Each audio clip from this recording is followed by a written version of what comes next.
Di sebuah bangunan kosong di Paris, seorang pria sedang menunggu. Ia tak punya nama, tak ada catatan, tak ada jejak.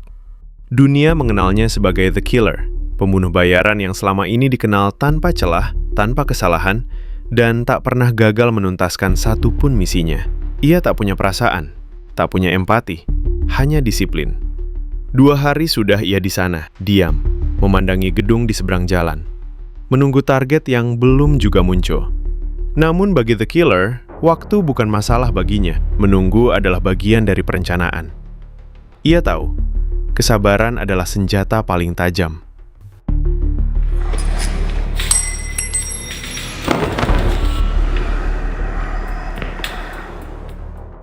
Ritualnya selalu sama.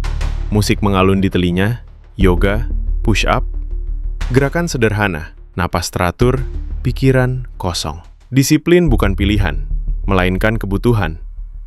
Hari demi hari berlalu tanpa hasil. 5 hari menunggu tanpa kepastian. Suara di telepon memberinya kabar samar. Panggilan masuk dari Edward, perantara antara The Killer dan para kliennya. Tak ada basa-basi, hanya instruksi. Pekerjaan harus segera dituntaskan.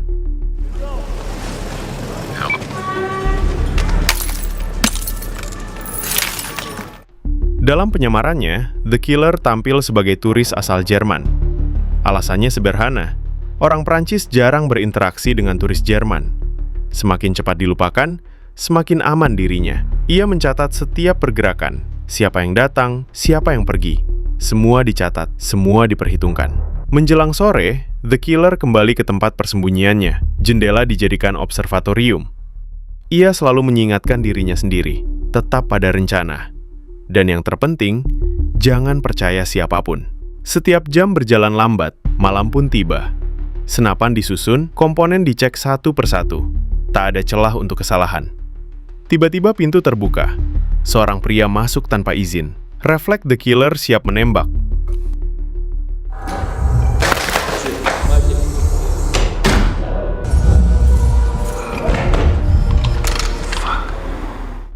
Namun tak ada ancaman. Hanya seorang pengantar koran yang salah kamar. Detik berikutnya, ruangan kembali sunyi. Waktu adalah parameter utama. Ia mencoba beristirahat. Tapi bagi seorang pembunuh, tidur bukan pelarian. Tidur hanyalah fase pengawasan lain. Diatur dengan alarm setiap 5 menit, memastikan pantauan selalu aktif. Hingga akhirnya, lampu di apartemen seberang menyala.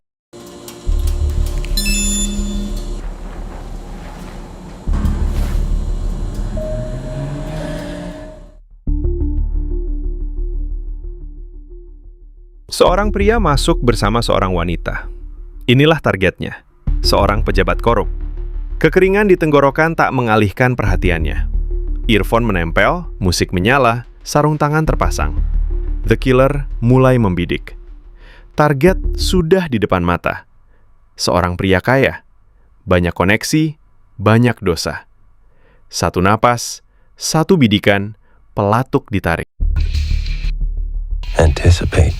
Don't improvise. Trust no one. Forbid empathy. Empathy is weakness. Fuck. Namun sesuatu terjadi. Gerakan kecil di luar perhitungan. Wanita itu tiba-tiba berpindah posisi, menciptakan kekacauan yang tak pernah direncanakan. The Killer tahu, misi ini gagal. Ia tak menatap 2 kali. Dalam sekejap, semua rencana langsung bergeser ke protokol pelarian. Hilangkan diri, buang senjata, ganti identitas. Tak ada waktu untuk panik. Helm dikenakan, motor dijalankan. Jalanan Paris mulai dipenuhi polisi. The Killer menghindar dari pandangan, membuang peralatannya ke truk sampah yang melintas. Setiap tikungan sudah diprediksi, setiap langkah sudah dihafal. Tak ada rasa takut, tak ada penyesalan. Hanya satu tujuan, hilang dari radar.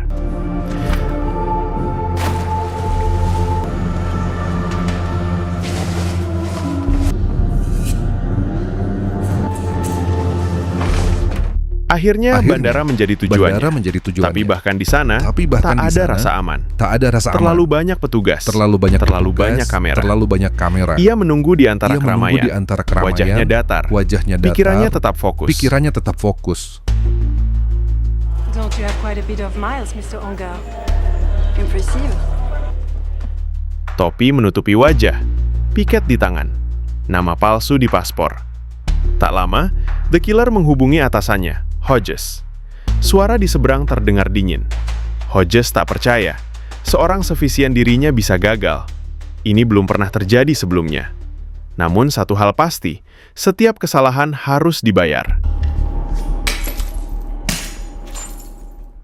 Di dalam pesawat, pandangan The Killer menangkap satu sosok. Seorang pria yang sejak awal terus memperhatikannya. Gerak-geriknya mencurigakan, terlalu halus untuk dianggap kebetulan. Begitu pesawat transit, tatapan itu kembali muncul. Pria yang sama, mata yang sama. Masih tetap membuntuti dari jauh. Menunggu, mengamati. Nalurinya memberi sinyal bahaya. The Killer tahu ini bukan kebetulan. Ia tak mau mengambil resiko. Ia memilih menundur penerbangan, memilih bermalam di hotel dekat bandara. Di sana, ia memasang gelas di gagang pintu. Alat peringatan sederhana. Jika ada yang masuk, getarannya akan cukup untuk membangunkannya.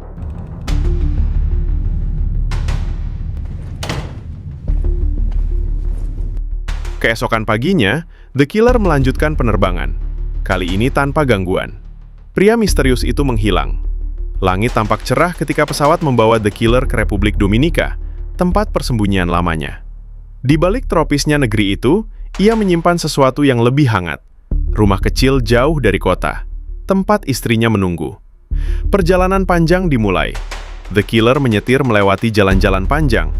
Pemandangan indah tak menarik perhatiannya. Fokusnya hanya satu, rumah di ujung jalan. Namun begitu tiba, firasat buruk langsung muncul. Ada putum rokok berserakan.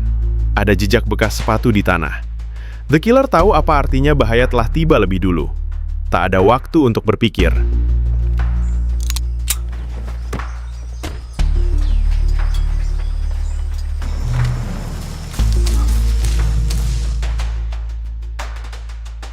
The Killer masuk dengan pistol terangkat memeriksa setiap ruangan satu persatu.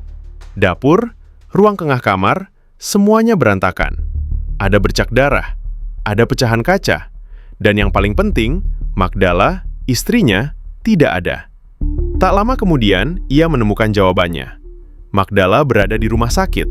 The Killer segera bergegas, berlari, dan di sanalah. Di salah satu kamar rumah sakit, ia menemukan istrinya terbaring lemah di ranjang. Tubuhnya penuh luka, nyawanya nyaris hilang. Markus, adik Magdala, memberi pertengahan cerita. Dua orang, seorang pria besar dan seorang wanita, datang dengan taksi hijau, menabrak rumah. Menyerang tanpa alasan. Mereka mencari The Killer.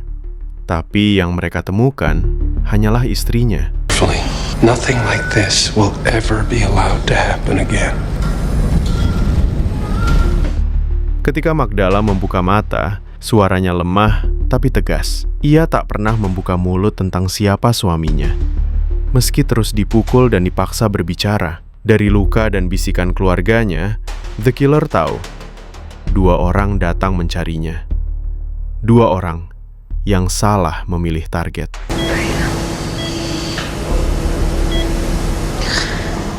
Malam itu, The Killer kembali ke rumahnya. Di bawah lantai, sebuah ruang rahasia terbuka.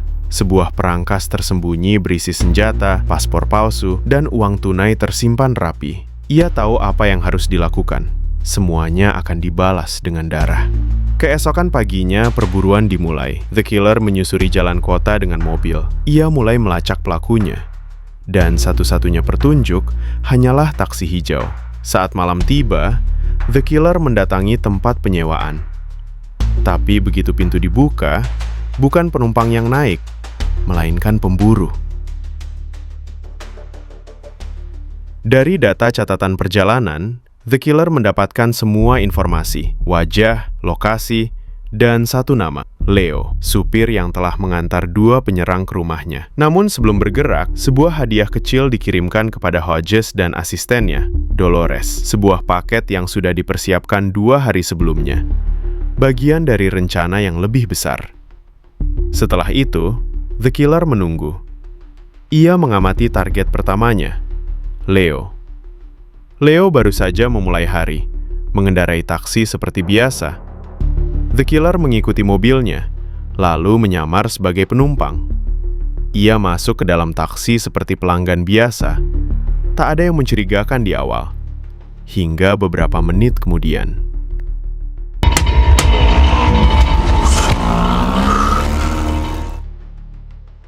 Dari kursi belakang, Leo menyerahkan dompetnya. Tapi uang bukan yang dicari. The Killer hanya ingin satu hal, informasi. 1 kalimat singkat, ceritakan semuanya. Perjalanan Hemming berubah menjadi pengakuan di bawah ancaman. Deskripsi, lokasi, rute. Leo menjelaskan semuanya. 2 orang asing, 1 pria besar, 1 wanita kurus. Mereka menyewa mobil, meminta diantar ke rumah terpencil di tengah hutan, bahkan memaksanya menunggu di luar selama berjam-jam. Ia tak tahu siapa mereka, tak tahu apa yang mereka lakukan. Ia hanya bekerja. Namun penjelasan itu tak cukup. Dalam dunia The Killer, tak ada ruang untuk hanya. Setiap keterlibatan adalah dosa.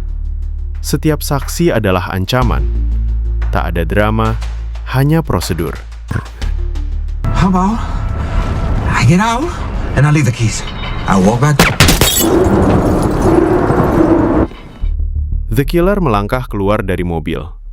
Tanpa ekspresi, tanpa emosi. Misi balas dendam dimulai. Paspor palsu baru diambil. Perjalanan selanjutnya, Amerika. Berikutnya, The Killer tiba di Amerika Serikat. Tujuannya jelas, Hodges. Ia menyewa sebuah mobil van, kendaraan yang akan menjadi penyamaran sekaligus markas bergeraknya. Perjalanannya tidak langsung menuju target. Ia lebih dulu mampir ke sebuah gudang penyimpanan, salah satu dari banyak unit rahasianya yang tersebar di berbagai kota. Di dalamnya tersimpan banyak senjata, beragam identitas palsu, dan juga plat nomor dari berbagai negara bagian. Langkah berikutnya sudah direncanakan jauh sebelumnya. The Killer berhenti di toko perkakas, membeli peralatan, membeli tong sampah, menyiapkan penyamaran sebagai petugas kebersihan. Setiap detail diperhitungkan. 2 hari sebelumnya, ia sudah mengirimkan paket ke kantor Hodges dan asistennya, Dolores. Ketika petugas pengiriman tiba membawa paket, The Killer sudah menunggu. Ia mengikuti dari jauh.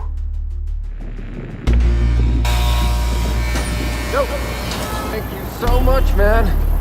You're a lifesaver. Begitu di dalam, The Killer menunggu. Menunggu waktu yang tepat. Petugas kurir masih di dalam, menyerahkan paket. Dolores tersenyum, merasa senang mendapatkan sebuah hadiah. Namun, ia tak sadar bahaya telah mendekat. Begitu kiriman telah selesai, The Killer bergerak. Dolores terpaku. Rasa takut terpancar jelas dari wajahnya. Beberapa detik kemudian, The Killer sudah berada di ruangan Hodges, pria yang menjadi penghubung antara The Killer dan para klien. Tidak perlu perkenalan, Hodges mengenal tatapan itu. Tatapan milik seorang pria yang tak datang untuk berbicara. Tangan diikat, sementara Dolores terkunci di kamar mandi. This will be resolved in a moment, darling, I promise you. Percakapan antara keduanya berlangsung singkat. Hodges mencoba menjelaskan, semua ini hanyalah konsekuensi, akibat dari kedegalan The Killer mengeksekusi target penting. Hodges menawarkan solusi. Lenyap, menghilang dari radar. Anggap semuanya selesai. Tapi The Killer tidak tertarik dengan nasihat. Ia hanya ingin satu hal, nama-nama orang di balik serangan terhadap istrinya. Yes. The fuck? That's just juvenile. Tetap saja, Hodges menolak bicara. Ia mencoba beralasan, mencoba mengalihkan, bahkan menawarkan damai. Ia yakin The Killer tak akan berani membunuhnya. Namun, ia salah. I wish you well.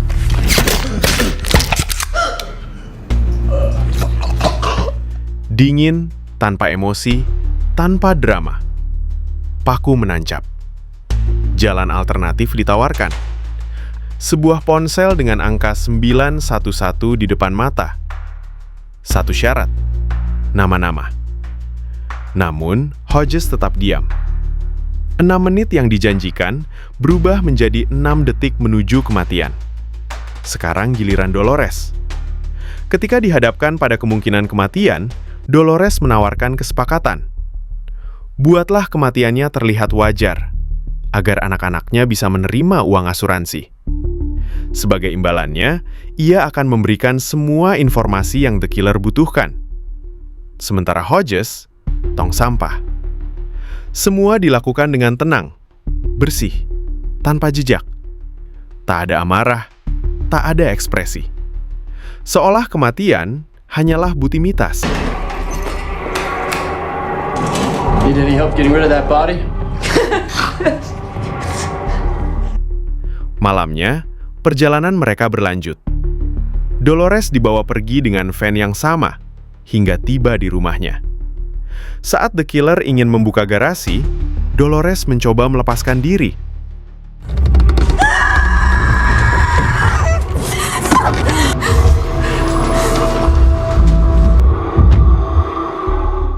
Di dalam rumah, The Killer akhirnya mendapatkan 2 hal penting. Identitas orang yang menyerang istrinya, dan 1 nama. Claiborne. Klien yang sejak awal memesan misi pembunuhan di Paris. Setelah informasi diperoleh, The Killer mengabulkan permintaan Dolores. Kematian yang tampak alami. Patah leher. Malam pun menelan kota. Tugas selanjutnya, pembersihan.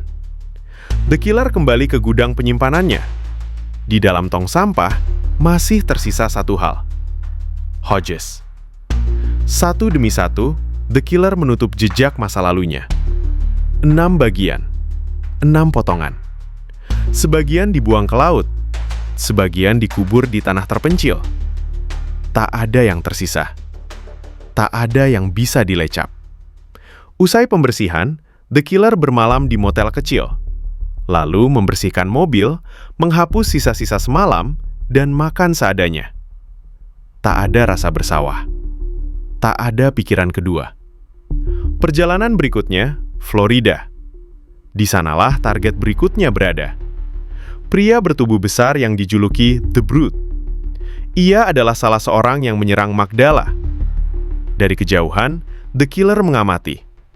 Seekor pitbull besar menjaga rumah target. Ancaman kecil, tapi tetap harus diperhitungkan. Untuk itu, ia butuh 1 hal. Langkah selanjutnya, menunggu. The Killer tahu waktunya belum tepat. Siang hari bukan saat yang baik untuk menjalankan misi. Terlalu banyak mata yang bisa melihat. Terlalu banyak suara yang bisa menjerit. Malam adalah sekutunya. Maka ia menunggu. Ia mempelajari setiap gerak, setiap kebiasaan. Mengikuti pria itu sepanjang malam, dari satu bar ke klub berikutnya. Hingga akhirnya, pria besar itu kembali ke rumah sendirian. Inilah momen yang ditunggu. The Killer mulai bergerak, menghampiri. Seekor pitbull besar terus menyala keras dari balik pagar. Tapi The Killer sudah memperhitungkannya. Tanpa suara, ia melemparkan sepotong daging yang sudah dicampur obat penenang. Kini jalan sudah terbuka. The Killer melangkah masuk. Setiap langkahnya terukur, nyaris tanpa suara. Pistol terangkat. Setiap ruangan diperiksa satu persatu. Dari balik pintu terdengar suara air mengalir. Targetnya sedang mandi. Segalanya berjalan sesuai rencana. Namun tiba-tiba,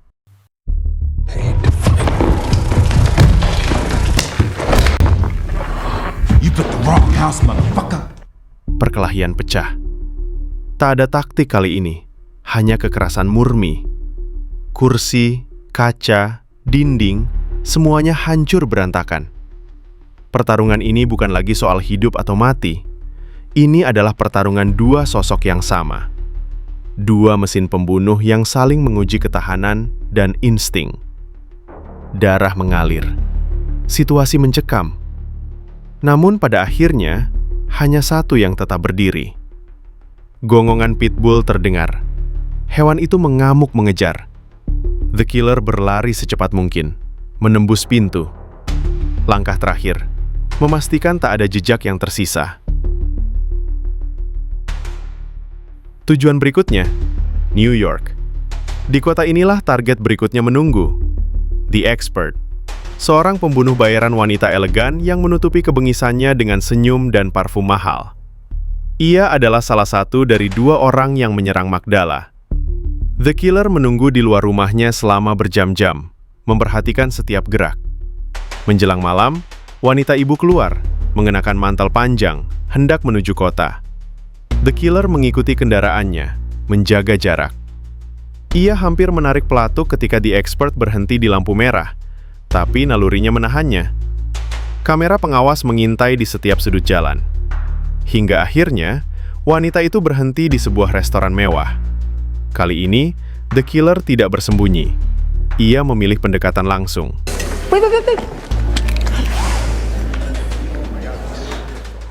Ketika pistol diarahkan, wanita itu tidak langsung panik. Namun ia sadar betul siapa yang duduk di depannya. Percakapan mereka dingin. Percakapan antara dua profesional yang tahu salah satunya akan mati malam itu. Dengan suara pelan, wanita itu berbicara panjang tentang profesi mereka. Mencoba menawar simpati, mencoba mengguncang pikirannya dengan kisah moral. Tentang pemburu yang menembak beruang, tentang siklus serangan dan balasan. Tapi bagi The Killer, semua itu hanya deretan kata tanpa makna. Ia tak datang untuk mendengarkan filsafat, ia datang untuk mengakhiri sesuatu. Setelah makan malam berakhir, mereka berjalan keluar menuju taman. Wanita itu mencoba tipuannya terakhir kali, berpura-pura tersandung dan meminta bantuan. Help a girl out, won't you?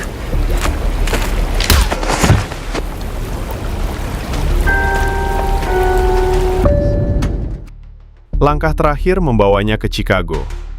Kini hanya tersisa satu nama. Target terakhir, Henderson Claiborne, sang klien. Orang yang memesan jasa pembunuhan pertama. Sumber dari seluruh kekacauan ini. The Killer menunggu dan mengamati dari jauh, hingga tahu bahwa apartemen sang klien dijaga sistem keamanan modern dengan akses pintu khusus. Bagi orang biasa, itu penghalang.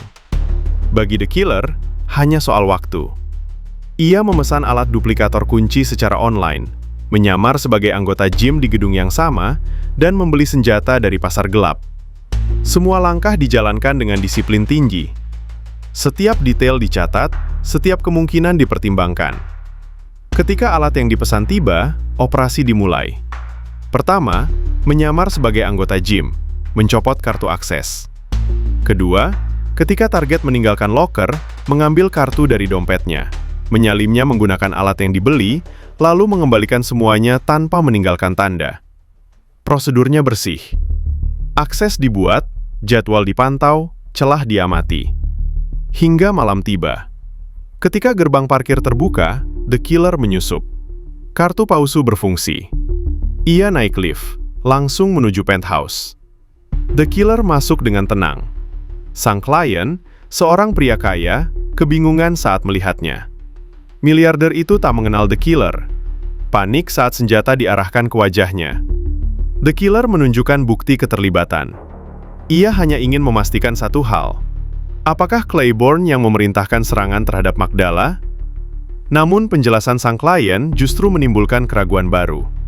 Ternyata, Claiborne hanyalah pemula dalam urusan ini. Tak tahu permainan yang sebenarnya. Semua ini adalah inisiatif Hodges, perantara yang ia sewa. Ia mengaku tak tahu apa-apa. Ia bahkan menambah bayaran hanya untuk jasa menghapus jejak. Tak pernah bermaksud menyerang siapapun, apalagi Magdala. The Killer menatapnya lama. Tak ada tanda kebohongan. Tak ada alasan untuk menembak. Ia menurunkan senjatanya perlahan dan hanya memberikan satu kalimat singkat. Ancaman yang terdengar seperti janji. Jika Claiborne mencoba sesuatu, maka kematiannya akan datang perlahan dan menyakitkan. Dan dengan itu, semuanya selesai. The Killer kembali ke Republik Dominika. Laut berkilau di bawah matahari sore. Ia duduk di samping Magdala yang mulai pulih. Tak ada lagi suara tembakan. Tak ada lagi langkah kaki di malam hari. Hanya suara ombak yang datang dan pergi.